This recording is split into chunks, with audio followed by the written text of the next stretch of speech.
ስለዚህ ውድ ቤተሰቦቼ እንኳን ደስ አላችሁ።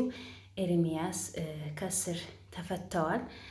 ሁላችንም ተጨናንቀን ነበረ በመታሰሩ። ምክንያቱም ከልዑል ጎን ሆኖ ነው ስራው የሚሰራው። አንድ ቀን ቁጭ ብሎ አያውቅም። ብዙ ነገር ያግዘዋል። በጣም ጀግና ወንድማችን ነው። ስለዚህ ውድ ቤተሰቦቼ ኤርሚያስን ስለተፈታ እኔ በጣም ደስ ብሎኛል። ልዑል በመሰወሩ ብከፋም ውስጤ ቢከፋም ኤርሚያስ በመፈታቱ ደግሞ በጣም ደስ ብሎኛል።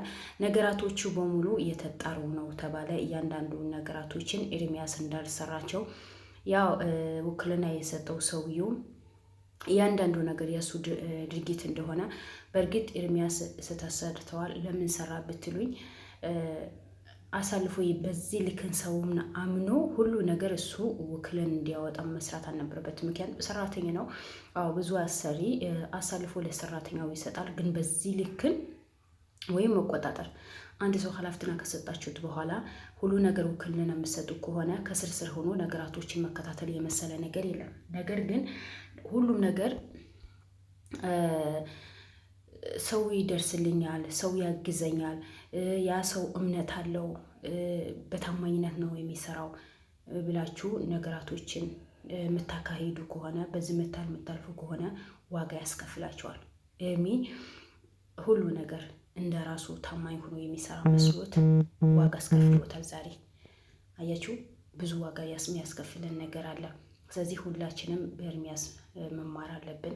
ኤርሚያስ ስለተፈታ ደስ ብሎናል። እንኳን በሰላም ቤተ ፈጣሪ መልሶሃል። ካሁን በኋላ ግን አንተም ሆነ ከአንተ ጓደኞቹ ሆነ ልዑልም ሆነ ሚኪም ሆነ ሌሎቻችሁ እንዳለ ስማችሁ ያልጠቀስኳችሁ ከኤርሚያስ ተማሩ። ማንኛውም ነገር ከራሳችሁ በላይ ምንም ነገር የለም። አሳልፋችሁ አትስጡ። ሰው ማመን በአሁኑ ሰዓት በጣም ከባድ የሆነ ዘመን ነው። ከእናንተ የበለጠ ማንም ያውቀው ሰው የለም በዚህ ጉዳይ ላይ። ምክንያቱም ሰው ማመን ምን ያክል እንደሚጎዳ ዋጋ ያስከፈላችሁ የእናንተ ስለሆነ እናንተ በዚህ ጉዳይ ላይ በዚህ ኬዝ ስለምሰሩ በዚህ ልክን ሰውን አምናችሁ መስጠት በጣም ከባድ ነው። ሆነም ቀረ ከሰው ስህተት ከብረት ዝገት አይጠፋም። ተሳስተህ ሰጥተኸዋል። ዛሬ አንተ ተፈተህ እሱ ዋጋው በመሰጠቱ እኔ በጣም ደስ ብሎኛል። እሱ በመታሰሩ በጣም ደስ ብሎኛል። ነገራቶችን ደግሞ ተስተካክለው ቦታ ተደርገው በዚህ ልክን ከ185% ያንተ እንዳልሆነ በመታወቁ በጣም ነው ደስ ያለኝ። ስለመጣ ቪዲዮ ስለሰራ በጣም ደስ ብሎኛል።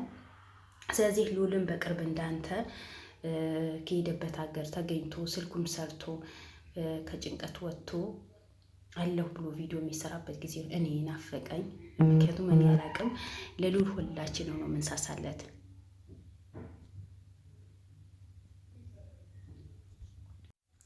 ስለዚህ አሁን አንተ ከተፈታ በኋላ በልዑል ጉዳይ በጣም ጠንክራችሁ እንደምትሰሩ አልጠራጠርም፣ እርግጠኛ ነኝ።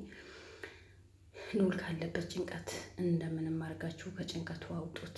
እሱ ብቻ አይደለም፣ እናንተ ብቻ አይደላችሁም። እኛም በጣም ጭንቀት ውስጥ ነው ያለነው። በጣም ተጨናንቀናል።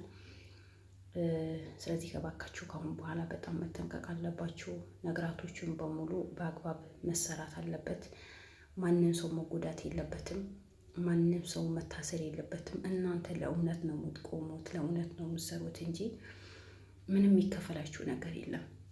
ስለዚህ ለህዝብ ለእውነት እንደቆማችሁ ማንኛው ሰው ያውቃል። ስለሚያውቅ ራሳችሁን አሳልፋችሁ አሰጡ። ራስ በራሳችሁ ውክልና ተሰጡ። በዚህ ኬዝ የምትሰሩ ኃላፊነት ወስዳችሁ የምትሰሩ እናንተ ኃላፊነት ስጡ እንጂ አንድ ሰራተኛ እኮ አለሁኝ ብሎ ወይ ታመምኩኝ ብሎ እናንተ ዕዳ በዳርጓችሁ ከሀገር ሊወጥ ይችላል። ራሱ ሊሰውር ይችላል። በዛ ሰዓት ማነው ተጠያቂ የሚሆነው? ግን እንዳንተ የሚሯሯጥ እንዳንተ በወንጀል በነፃነት የሚሰራ አንድ ብር ሳይከፈለው ብር ሳያታልለው የሚሰራ ሰው አይጎዳም። ለምን? ያውቀዋል። ግን ይሄ ሰውየው በትንሽ ገንዘብ ብሎ ነው አንተ የጎዳ። በትንሽ ገንዘብ ብሎ ብር በጣም አስቀያሚ ነው። ከምትወደው ሰው ያጣልሃል፣ ከቤተሰብ ያጣላል። ስለዚህ ኤርሚያስ በአሁን ጉዳይ ላይ ለማንም ውክልና ሰጥ፣ ግን በእንደዚህ አይነት ነገር ላይ ራስህን የሚጎዳ ነገር አልፎ ተርፎ ቤተሰቦች፣ ጓደኞች የሚጎዳ ነገር ለማንም ኃላፊነት ባትሰጥ ባይ ነኝ። በምንም ታምር ጥንቃቄ አድርጉ። በጣም ጥንቃቄ ያደረጋችሁ ስሩ። እናንተ ጠላት ይበዛባችኋል። ጠላት የሚበዛበት ሰው እኮ በጣም በጥንቃቄ እኮ ነው የሚሄደው። አንዳንዴ ወዳጅ መስሎ ጠላት ቢሆን ሰው አለ። ወዳጄ ነው ምንም አይለኝም ከጎን ይሆናል በስራዬ በሙሉ ያግዘኛል ያልከው ሰው ነው ከጀርባ የሚወጋ። አንተን ብለሃል እኮ የራሴ የምላቸው ሰዎች የማቀርባቸው ሰዎች ጉዱኝ ከኔ አልፎ እናቴን እንድትጎዳ አድርገዋል አልክ። ስለዚህ ያቺ እናት እንዳትጎዳ በጣም ጥንቃቄ ማድረግ አለብን። አሁን በሰላም ወደ ቤት ስለተመለስክ ነገራቶቹ በሙሉ ውሸት ናቸው ስለተባለ በጣም ደስ ብሎናል። እንኳን ደስ አለን፣ እንኳን ለቤትህ አበቃ። ያው አንዳንዴ በህይወት ዘመናችን ብዙ ነገር ይፈጠራል። ከዛ ነገር ደግሞ ተምረን ለወደፊት እንደዛ ነገር እንዳይደገም ማድረግ ነው ያለብን። ለማንኛውም ነገራቶቹን አልፈዋል፣ ተፈታሃል፣ ደስ ይላል። ወደ ስራህም ተመልሰሃል። እንኳን በሰላም ወደ ስራ ተመልሰሃል። እኛ ደስ ይለናል። አሁን እኛ ፍላጎታችን የሁሉም ሰው ጥያቄ ሊሆን ይችላል። ሉልም የትም ሆኖ የትም ተጋግዛችሁም ተባብራችሁ ሉል መፈለግ ነው ያለባችሁ። ሉል እኛ እንፈልገዋለን። ሉል የብዙ ሰው አባት ነው። ሉል ጀግና ነው። ሉል ኢትዮጵያን ትፈልገዋለች። ሉል ምንም ነገር ሰው የማይደፍረው ነገር ደፍሮ ነው የሚሰራው። ከአንተ ይበልጣል ብዬ አይደለም፣ ግን ሉል ብዙ ሰው ይደርሳል። በጣም ጎበዝ ነው። ስለዚህ ሉልን ማንም ሰው ማገት የለበትም። ለእውነት ስለሰራ ስለተሯሯጠ አገሬን በውሸት ማደግ የለባትም። ህዝቤን በውሸት መጎዳት የለባትም። የሁሉም ሰው መብት ይከበር በሀገሩ ላይ ነው። ማንም መጎዳት የለበትም በሀገሩ ላይ ስላለ ነው ይህን ያህል ችግር የሚደርስበት ሉል እንጂ ምንም አይነት መጥፎ ነገር ሰርቶ አይደለም፣ ሰርቆም አይደለም፣ ብር ተከፍሎትም አይደለም። ለእውነት ስለሰራ ነው በዚህ ልክ ሉል ላይ ጥላቻ ያደረባቸው። ስለዚህ ኤርሚያስ እባክህ በሉል ጉዳይ ላይ በጣም ጠንክራችሁ መስራት አለባችሁ። እኔ አላቅም ስለ ሉል አውርቼም አልጨርሰውም። ሉል መታገትም ያለበት ልጅ አልነበረም። ለህዝብ ልቁ ማላቃቸው ሰዎች ናቸው መጎዳት የለባቸውም ባለበት ነው በዚህ ልክን አክስቶ ልህ ይዛው የምታንከራተተው። ማታውቀው ሰው ቢሆን ምንም ማያውቀው ሰው ቢሆን ስለማያውቀው ነው ይባላል። ግን የወንድሟ ልጅ ላይ በዚህ ልክን ግፍ መስራት፣ በዚህ ልክን እንዲታገት እንዲጠፋ ማድረግ እኔ ለምን እንደሆነ ምን አይነት የተረገመ አይምሮ እንዳላትና ምን አይነት ዋስዋስ የሆነ ሴጣን አይምሮ ላይ እንደተሸከመች ሆነ ያላቅም። ለምን በዚህ ልክ ሉል እንደምጠላው አላቅም። እሱ ነገራቶች ሙሉ ፊት ለፊት ነው የሚናገረው። ነገራቶች ሙሉ ለማስተካከል ይሮጣል እንጂ ሌላ ምንም የሚያደርጋቸው ነገራቶች የለም። ግን እሷ በዛ ልክ ነው የጠመደችው። ንብረት አልተካፋላት፣ ንብረት አካፊ ያላላት፣ ሁሉ ነገር ራሷ ችላ ነው የምትኖረው። እሱም ተሯሩጦ ወንድሞቹ ነው የሚያኖረው። ግን እሷ ለምን ይኖረ? እናቱ ጥሩ ደረጃ ላይ ለምን ትኖራለች? እሱስ ለምን ሰው ወደደው? በሰው ዘንድ ለምን ውዴት አገኘ? ሰው በዚህ ልክ ለምን ያከብረዋል? ለምን ይወደዋል? ያው ጠላት ከሩቅ አይመጣም አይደል እንጂ ያደረገችው በሙሉ የራሷ ወንጀል ነው። እሱ የእሱ ወንጀል አይደለም። ስለዚህ እባክህ ኤርሚ፣ ያው ከኛ የበለጠ አንተ በደንብ ነው የምታውቀው ስለ ሉል። ስለዚህ ድረሱላት። ሉል ሁላችሁም በተቻላችሁ አቅም አንድ ላይ ሆናችሁ እጅ ልጅ ተያይዛችሁ መጓዝ አለባችሁ። ዋናው አንተ መፈታት ነው። ሁለታችሁ ማተን በጣም ከባድ ነበር። ቢያንስ አንዳችሁ ተፈታችሁ አንዳችሁ ተገኝታችሁ ትሯሯጣላችሁ። ስለዚህ ካሁን በኋላ በጣም ጥንቃቄ አድርገን መስራት አለብን። በጣም ጥንቃቄ ያስፈልጋችኋል። እናንተ ማናችሁ ሆነ በጣም መጠንቀቅ አለባችሁ። ክሩማችሁ ደግሞ በጣም ፈትሹ። ቤታችሁ ፈትሹ። ቤታችሁ አጽዱ።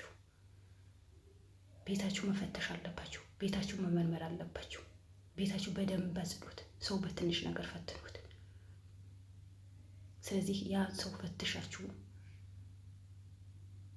ፈትሻችሁት ከወደቀ አባረሩትና ታማኝ ሰራተኛ አምጡ። በትንሽ በሚታለሉ ሰዎች ከግሩፓችሁ ከቲማችሁ ነቅላችሁ አውጡ። ቲማችሁ ላይ መቀመጥ የለበትም። ለምን? እናንተ ህይወታችሁ መስዋዕትነት አድርጋችሁ ነው የምትሰሩት። ሪስክ ያለበት ስራ ነው የምትሰሩት። ያ ነገር ሰራተኞቹ ደግሞ አይገባቸውም። ስለማይገባቸው ለሁሉም ነገር ኃላፊነትና የሚወሰው በታማኝነት የሚሰራ ሰው ምንም አይነት ብር ቢከፈለው እኔ ከደሞዜ ውጭ አልቀበልም። በታማኝነት ራሴን ወክዬ ማንነቴን ወክዬ የምኖር ሰው ነኝ የሚል ሰው ከእናንተ ጋር አብሮ መስራት አለበት። ግን ትንሽ ብር ሰጥተውት የሚሸወድ ሰው ነገ የእናንተ ህይወት እንኳን አጥፉ ቢባሉ ማጥፋታቸው ምንም አይነት ዋስትና የላቸው፣ አለማጥፋታቸው ምንም አይነት ዋስትና የላቸው። ስለዚህ መጀመሪያ ሰራተኛ ስትቀጥሩ ጊዜ በደንብ ፈትሻችሁ። በቃ ሰው መፈተሽ እኮ አይታጣመኛ ሰዎች በልክ ተነሳን ምንም ነገር አያቅተንም። ይህ ሁሉ ነገር ለፈጣሪ ትተን ነው የምንሰራው እንጂ። ስለዚህ ያ ነገር ፈትሻችሁ አስተካክላችሁ ሰራተኛ መቀጠር አለባችሁ። በሉሉ በኩል ሆነ በአንተ በኩል ሆነ በብሩኬን በኩል ሆነ ሰራተኛችሁ በደንብ መፈተሽ አለባችሁ። ሰው ለማንኛውም ፈጣሪ ይድረስላችሁ። ስለወጣ በድጋሚ እንኳን ደስ አለህ፣ ደስ ብሎናል። ቤተሰቦች እንኳን ደስ አላችሁ እና ወዳችኋለሁ። እወዳችኋለሁ። ሰላማችሁ ይብዛልኝ። ለቤት አዲስ ከሆናችሁ ሼር አድርጉ፣ ሰብስክራይብ። ሰላም አለይኩም ወራህመቱላሂ ወበረካቱ።